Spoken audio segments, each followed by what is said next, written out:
Hi friends అందరికీ. ఈరోజు మనం ఆధార్ కార్డ్‌లో మెయిన్‌గా అడ్రెస్ అప్డేట్ చేసేటప్పుడు రిజెక్ట్ అనేది చాలా వరకు అవుతుంది. ఆ రిజెక్ట్ కాకుండా ఉండాలంటే ఎలా చేయాలి? ఏం సపోర్టింగ్ డాక్యుమెంట్ ఎలా అప్‌లోడ్ చేయాలి? అవన్నీ డీటెయిల్‌గా ఈ వీడియోలో చూసుకుందాము. చాలా వరకు ఒక్కొక్క కస్టమర్ చెప్తున్నారు. దగ్గర దగ్గర 4-5, 6, 7 సార్లు మనం అడ్రెస్ అప్డేట్ అనేది చేసుకున్నా గానీ like state, pin code, mandal అవి చేంజ్ చేసుకుందామంటే రిజెక్ట్ అనేది కావడం జరుగుతుంది. సో, దానికోసమే ఈ వీడియో. ముందుగా మనం మై ఆధార్ అనే వెబ్‌సైట్‌లో వెళ్లి అక్కడి నుంచి ఇక్కడ మీరు చూస్తున్నట్టు ఇక్కడ చాలా ఆప్షన్స్ ఉంటాయి. ఎన్రోల్‌మెంట్ ఇవన్నీ. బట్ నేను ఒక దాని మీద క్లిక్ చేస్తా ఇక్కడ చూడండి. లైక్ చెక్ ఆధార్ స్టేటస్ అలా ఉంది గదా! దానిపైన.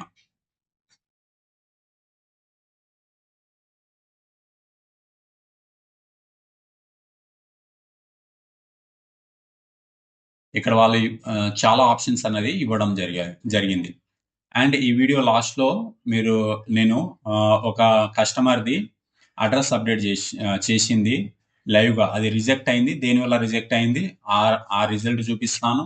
అండ్ సక్సెస్ అయిన కస్టమర్‌ది గూడా అది ఆహ్, స్టేటస్ అనేది ట్రాక్ చేసి చూపియడం జరుగుతది. అండ్ నెక్స్ట్ వచ్చేసి ఇక్కడ మీరు చూసుకుంటే ఈ విధంగా మనకు మై ఆధార్ హోమ్ పేజ్ వస్తది గదా! ఇక్కడ నుంచి మనం చాలా ఫీచర్స్ ఉంటాయి. మన స్టేటస్ ట్రాక్ చేసుకోవడం గాని, లైక్ మన ఆధార్‌కి ఏ బ్యాంక్ సీడ్ ఉందో చూసుకోవడం గాని, ఇలా చాలా ఆప్షన్స్ ఉంటాయి. ఇప్పుడు నేను నా పోర్టల్ ద్వారా ఆధార్ అప్డేట్‌లో వెళ్తే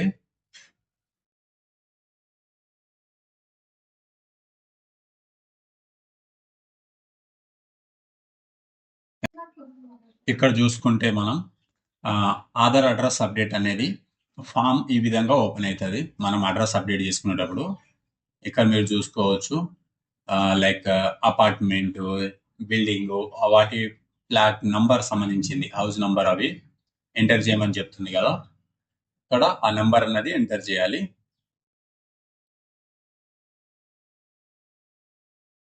లైక్ నేను ఎగ్జాంపుల్‌కి ఒక సంథింగ్ ఏదో ఒక నంబర్ తీసుకుంటా. ఇక్కడ ఫ్లాట్ నంబర్, అపార్ట్‌మెంట్ నంబర్ అనేది ఇవ్వడం జరిగింది. నెక్స్ట్ మనకు స్ట్రీట్, రోడ్, ల్యాండ్ అంటే మీ స్ట్రీట్ నేమ్ ఏముందో ఆ స్ట్రీట్ నేమ్ ఎంటర్ చేయండి. ఏం లేకపోతే ఏం అవసరం లేదు. అది మ్యాండేటరీ కాదు. అండ్ మెయిన్‌గా మీరు చూసుకుంటే మీరు సపోర్టింగ్ డాక్యుమెంట్ సర్టిఫికేట్ ఏదైతే ఇస్తారో దాంట్లో ఎలా అయితే అడ్రెస్ ఉందో లైక్ హౌస్ నంబర్ గాని, మండల్ గాని, స్టేట్ గాని, డిస్ట్రిక్ట్ గాని, పిన్ కోడ్ గాని ఏ విధంగా ఉందో సేమ్ యాజ్ ఇట్ ఈస్‌గా ఇక్కడ ఈ ఫార్మ్‌లో అన్నది ఫిల్ చేయాల్సొస్తది. సేమ్ ఫిల్ చేస్తేనే మనకు వెరిఫికేషన్ అప్పుడు ఎలాంటి ఎర్రర్ అన్నది రావడం జరగదు. అండ్ మన స్టేటస్ అన్నది వాళ్ళు సక్సెస్‌ఫుల్‌గా కంప్లీట్ చేస్తారు.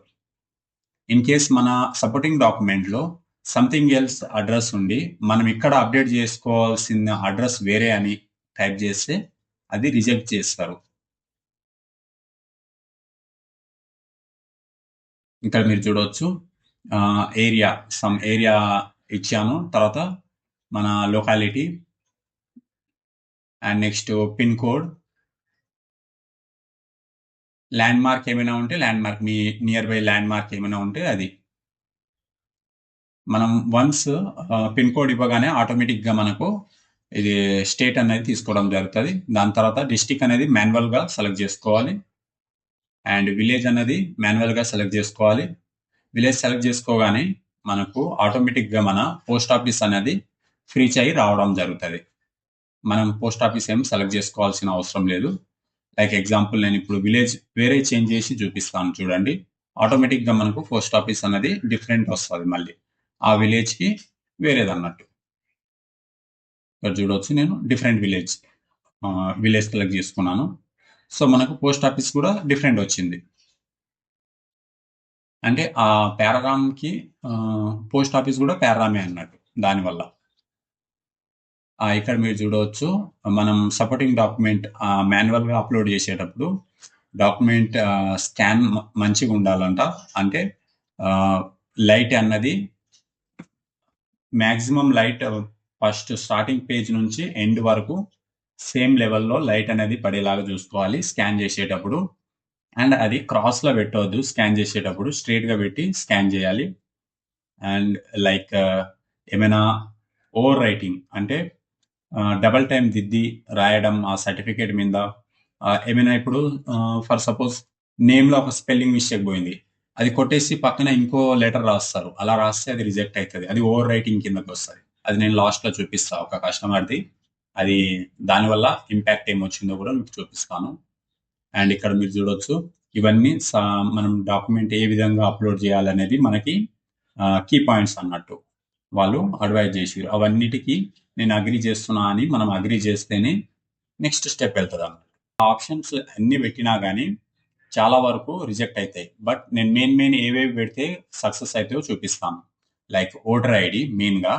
నెక్స్ట్ గెస్టెడ్ ఆఫీస్ గ్రూప్ ఏ1ది వచ్చేసి స్టాండర్డ్ సర్టిఫికేట్.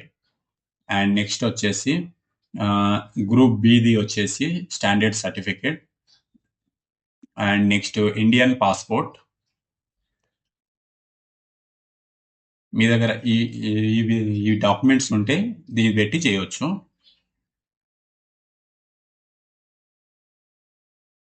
అండ్ ఇక్కడ లాస్ట్‌లో చూసుకుంటే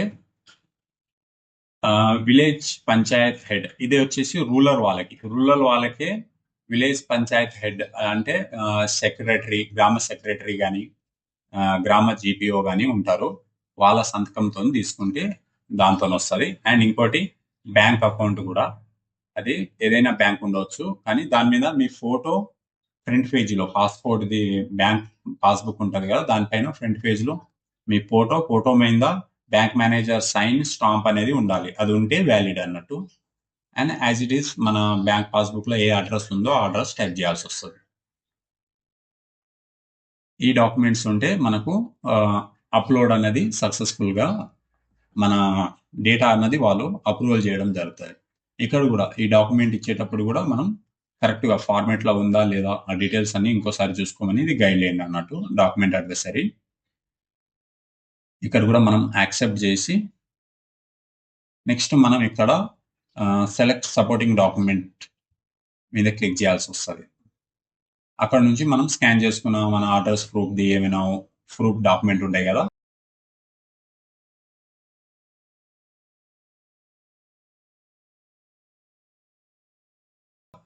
అదొచ్చేసి అప్‌లోడ్ జేయాలి. ఈడ మాక్సిమం సైజ్ చూసుకుంటే 2 ఎంబీ వరకే అప్‌లోడ్ జేయాలి. జేపీజీ, పీఎన్‌జీ ఫార్మాట్ ఆ ఫార్మాట్‌లో సపోర్టింగ్ డాక్యుమెంట్ ఉంటది. అండ్ మనం ఇక్కడ నుంచి నెక్స్ట్ కొడితే మనకు ప్రివ్యూ ఆప్షన్ వస్తది. మనం ఎంటర్ చేసిన డీటెయిల్స్ అన్నీ రావడం జరుగుతది. ఒకసారి కరెక్టా లేదా చూసుకోవాలి. అండ్ ఇక్కడ మీరు చూస్తే ఎస్ఆర్ఎన్ నంబర్ ఉంది గదా! ఆ నంబర్ నోట్ జేసుకోవాలి. ఫర్దర్‌గా మన స్టేటస్ ట్రాక్ చేయనీకి. ఇక్కడ preview option, next payment option అయిన తర్వాత ఎస్ఆర్ఎన్ నంబర్ నోట్ జేసుకోవాలి. ఇంతటితో మనది అడ్రెస్ అప్డేట్ అనేది ప్రాసెస్ అయింది. మన సైడ్ నుంచి అయింది. పేమెంట్ చేసిన తర్వాత బ్యాక్ ఎండ్ టీమ్ ఏం చేస్తారంటే దానికి వెరిఫై చేస్తారు. మన దగ్గర తీసుకున్న డాక్యుమెంట్ మనం సపోర్టింగ్ డాక్యుమెంట్ ఏదైతే పెట్టామో అది కరెక్టా కాదా అది చూస్తారు. అండ్ దాంట్లో అడ్రస్ దీంట్లో అడ్రస్ మ్యాచ్ అవుతుందా లేదా చూసి అది అప్రూవల్ చేస్తారు అన్నట్టు. ఇక్కడ మీరు చూడవచ్చు నేను ఈ స్టేటస్ చెక్ చేస్తున్నా. లాస్ట్‌లో చెప్తా అని చెప్పినా కదా ఇద్దరిది. 2 ఒకటి సక్సెస్ ఒకటి ఫెయిల్యూర్‌ది నంబర్ తీసుకొని ఇక్కడ నేను చూపియడం జరుగుతది. మీరు చూడండి. ఇక్కడ ఎస్ఆర్ఎన్ నంబర్ ఎంటర్ చేసి క్యాప్చా ఎంటర్ చేసి సబ్మిట్ మీద క్లిక్ చేస్తే మనకు ఈ డాక్యుమెంట్ సక్సెస్ అయిందా? ఫెయిల్ అయిందా? లేదా ఎక్కడ ఎక్కడ దేని వల్ల ఫెయిల్ అయింది? అవన్నీ చూపిస్తది. మీరు చూడొచ్చు ఇక్కడ. లాస్ట్‌కి ఫెయిల్ అయింది. ఇది ఎందుకు ఫెయిల్ అయిందంటే ఓవర్ రైటింగ్.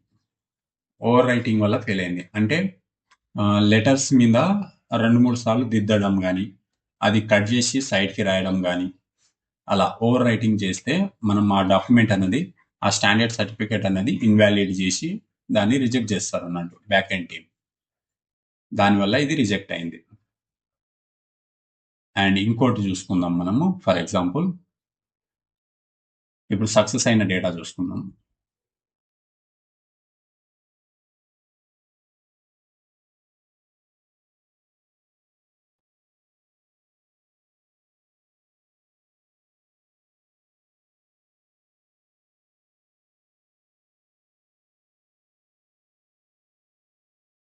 ఇక్కడ మనం చూసుకుంటే మనకు సక్సెస్ఫుల్గా మన ఆధార్ అన్నది అప్డేట్ అవ్వడం జరిగింది అండ్ అది మీకు పోస్ట్లో వస్తుంది. మీన్ వైల్ మీరు ఎమర్జెన్సీకి కావాలనుకుంటే మా సైట్ నుంచి ఈ ఆధార్ అనేది డౌన్లోడ్ చేసుకోమని వాళ్ళు క్లియర్గా ఇచ్చారు స్టేటస్. అంటే దీనికి వచ్చేసి సేమ్ కస్టమర్ ఇంతకుముందు వచ్చినప్పుడు ఓవర్ రైటింగ్తో వచ్చారు డాక్యుమెంట్ సర్టిఫికేట్ మీద సైన్. సో అది రిజెక్ట్ అయింది. సో నెక్స్ట్ టైం అది లేకుండా అవాయిడ్ చేసి నేను పెట్టడం జరిగింది. అది సక్సెస్ఫుల్గా చేంజ్ అయింది వాళ్ళది. ఇది ఇప్పుడు కస్టమర్ కూడా హ్యాపీయే. అది నేను డౌన్లోడ్ చేసి వాళ్ళకి ఈ కార్డు కూడా ఇచ్చేసాను అండ్ వాళ్ళు కూడా హ్యాపీ. Thank you friends.